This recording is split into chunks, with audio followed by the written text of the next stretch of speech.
being the top martial artist? Well, you see, there are a bunch of people in society who are inefficient. I do not undermine their efficacy. They have done so themselves. It is quite ironic, really, that you have societies such as the Black Brotherhood, the Red Brotherhood, the White Brotherhood. You have different witches organizations, Illuminati, levels of the Illuminati. You have the Pilgrim Society, the Round Table Group, the CFR, the Bilderbergs, the Bohemian Grove. All these people, full of, all these groups full of very rich people. People that many of you look up to.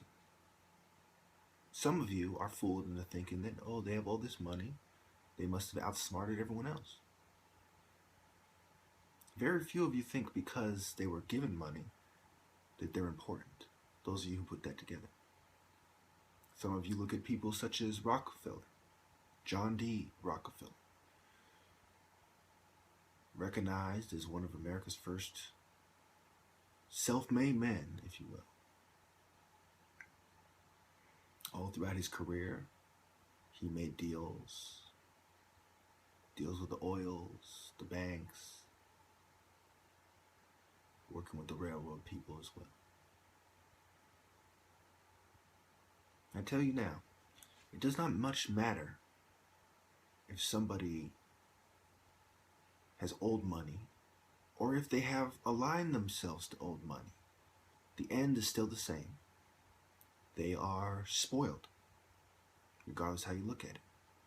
They are lifted up by people who are of this world. And the irony of this all is that you have groups such as the Club of Rome, and you have Greek societies. And we talk about Greco-Roman culture, philosophy, imperialism, philosophical imperialism. So, what is the point that I'm leading up to? I'm not going to make you wait any longer.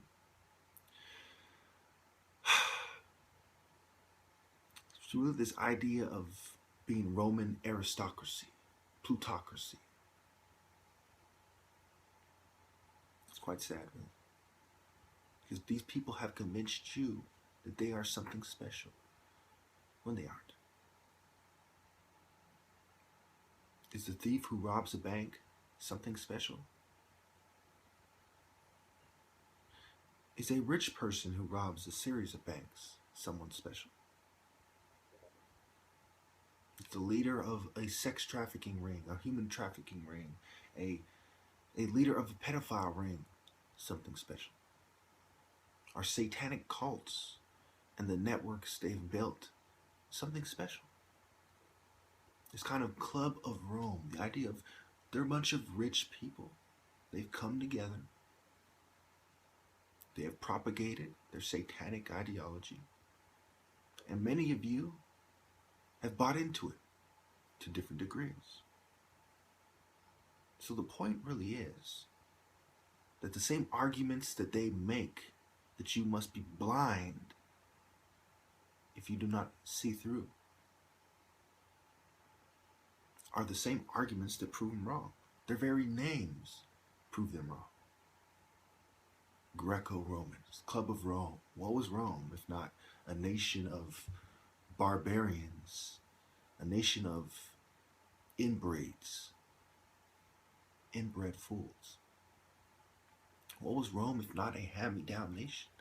The Club of Rome, if not a bunch of demons who agreed to crucify Jesus, who teamed up with Jews. Their very names prove them wrong. Were the Romans known for magic arts? No. Were any of the peoples that they colonized, that they occupied, that they ruled over, in possession of some sacred knowledge that allowed them to free themselves from the Roman Empire? No. They were all fools, playing in the dirt in very disgusting ways. So where should we start? Start with Rome, the Romans. Romans, you know, the 12 disciples prove the Romans fools. So let's start there. Romans 12, you know, and there's 3 degrees of masonry, right? So let's say Romans 12, 1 through 3, shall we? So I would like you all to pick up your Bibles and turn to Romans 12, and I'll read verse 1 through 3. And let's see if it doesn't prove what I've been saying for a long, long time about why being a transcendent hero. Remember, there's a difference between being a hero of the people, a hero to him. Oh, you know, women saying he's my hero and what have you. And being a transcendent hero. It's one thing to be a hero. It's one thing to be transcendent. But to be a transcendent hero puts you above kings. It puts you above empires. It puts you above philosophers and even prophets. Some prophets. To be a transcendent hero puts you above prophets. Why? Because the prophet tells you how it is. The transcendent hero already knows how it is.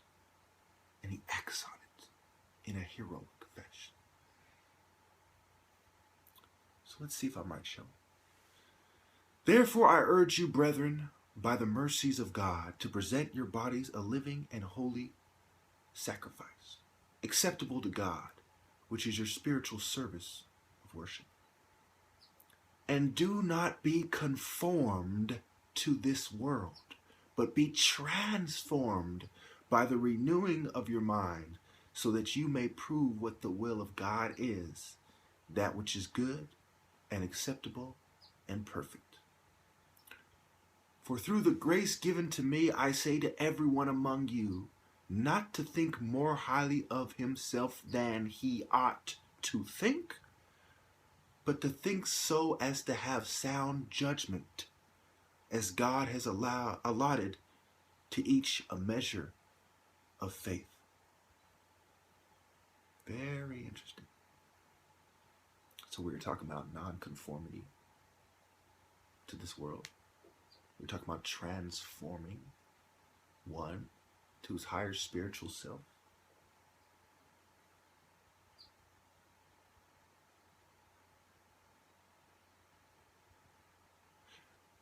We are talking about do not think higher of oneself than one ought to think.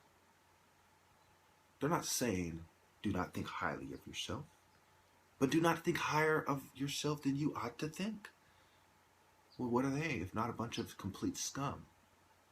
Lowly, underhanded, vile trash, as I've pointed out many times. What am I if not a transcendent hero?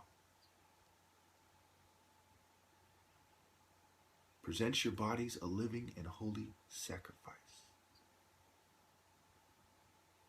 acceptable to God, which is your spiritual service of worship.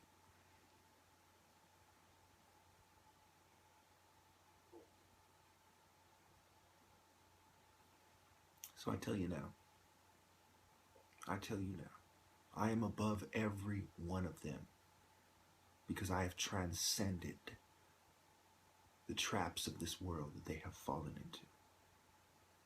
I serve a higher power. Many of the prophets are not as great as I am. Some of them went astray and ceased to prophesy. Some of them didn't apply the message that they were delivering. And so I tell you now, I do not think any greater of myself than I ought to think. Does it matter what the trolls have to say? Does it matter what the provocateurs have to say? Does it matter what the men who are learned in the ways of science, math, astronomy, cultural anthropology, sociology? Does it matter what these people think? Or does it matter what a transcendent hero thinks? All those who would contradict me, who are they? But just men of opinions, men and women with opinions, who are learned in the ways of Babylon's teachings and have their opinions as a result.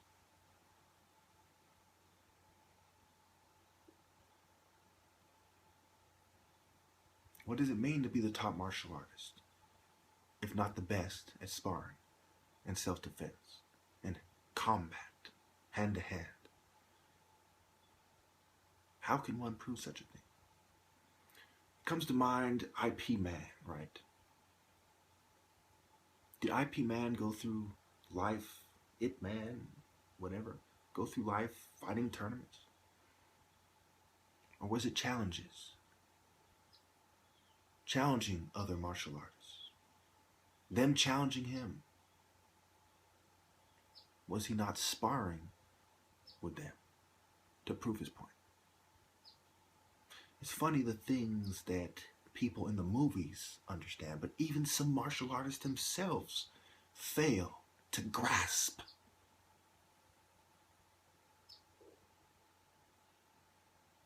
It's quite funny indeed. You see, I have not just been doing martial arts for 20 years. I have been observing martial artists. I've been preparing my whole life for this video series I've made. The series of series, the last 6 years of making videos. And the things that I've said have been absolutely correct. The slips of the tongue now and then. Mispronunciations of things. Mispronunciation, English words, and the English and Greek and French translations of things, the French words for things, the English words for things, the Greek words for things. It's of no consequence.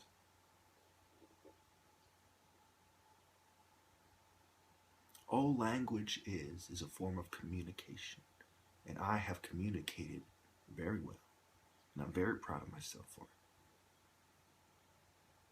All those who live in the spiritual world understand exactly what I'm saying. Some understand what I'm getting at before I have said very much at all. I've communicated to them. Art is a form of communication. War is a form of art, which is a form of communication. God has communicated to all of you that I am the best at ancient war. God did not speak of machine guns, cannons, artillery, bombs. Not when you consider it modern day warfare. Not when you're talking about the bombs that man have made. God was not referring to those things. God did not inspire people to be great at those things. No. God made heroes with these things. Things to be found in nature. Spears, swords. Things that were made with alchemy. Things that were very basic. David and Goliath. The Jews and their exodus from Egypt. Fighting the Jebusites, the Philistines, the Canaanites, what have you. God made men transcendent heroes when it came to ancient warfare, not modern warfare. So when I say to you now, we ought not to think more of ourselves than we are. Not to think more highly of himself than he ought to think. So what do you ought to think? Where do you get the scale? If not the Bible. I'm Chukwu Emeka. I'm a transcendent hero. And all the Illuminati are at my feet to those of you with insight, knowledge, and understanding. You must acknowledge this, or you are a fool just like they are.